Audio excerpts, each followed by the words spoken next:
Hello. In this brief video, I will show you how to suggest a change to a program's resource card.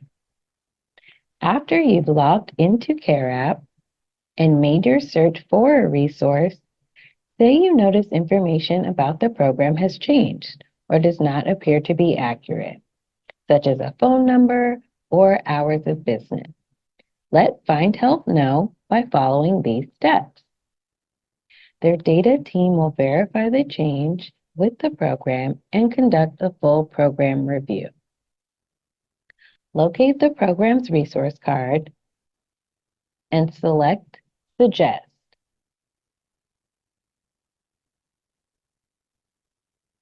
Once you select this, the drop-down will appear where you can enter in detailed information about what needs to be changed or updated.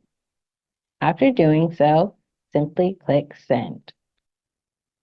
Once you click Send, your message will be sent to Find Help data team, who will review the program, confirm the change, and update the program listing.